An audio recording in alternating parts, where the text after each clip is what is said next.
Elementary Science Class 7. Fibre to fabric. Wool. Do you know where wool comes from? No, I don't. Can you tell me? Wool comes from the hair of sheep, goats, yaks, and some other animals. These animals have a thick coat of hair to keep them warm.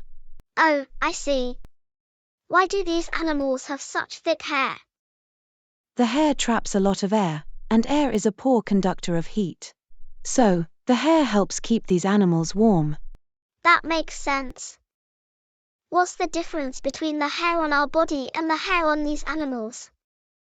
The hair on these animals has two types of fibers, coarse beard hair and fine, soft underhair.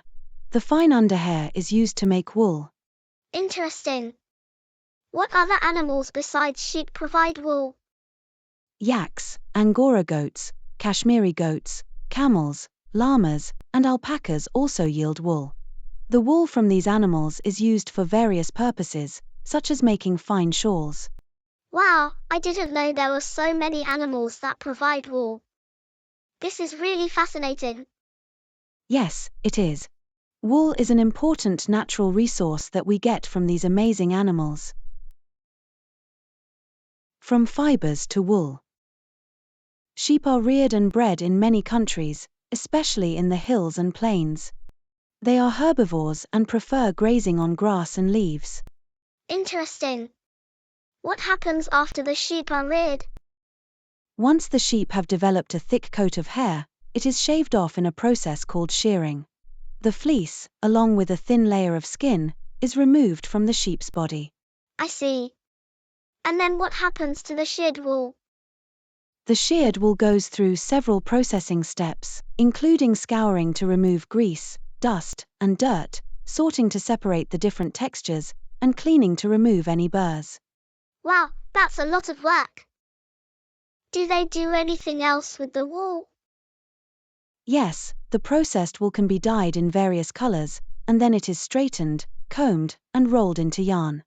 The longer fibers are used for sweaters, and the shorter ones are woven into woolen cloth.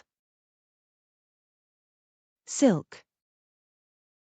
Did you know that silk is also an animal fiber, just like wool? No, I didn't know that. How is silk produced? The silk fiber is produced by silkworms, which are actually the larvae of the silk moth. The rearing of silkworms for obtaining silk is called sericulture. Fascinating. What's the life cycle of the silk moth? The female silk moth lays eggs, which hatch into larvae or caterpillars. These caterpillars grow in size and then spin a net to hold themselves. As they swing their heads, they secrete a protein fiber that hardens into silk. Wow, that's amazing. So the silk comes from the cocoon that the caterpillar spins. Exactly. The silk fiber is obtained from the cocoon of the silk moth. There are different varieties of silk moths, each producing a unique type of silk, such as mulberry silk, tassar silk, and muga silk. I had no idea there were so many different types of silk. Can you tell me more about the process of obtaining silk? Sure, the silk farmers collect the cocoons and then unravel the silk fiber from them. This process is called sericulture, and it's a very old occupation in India and China. In fact, India is a major producer of silk on a commercial scale now.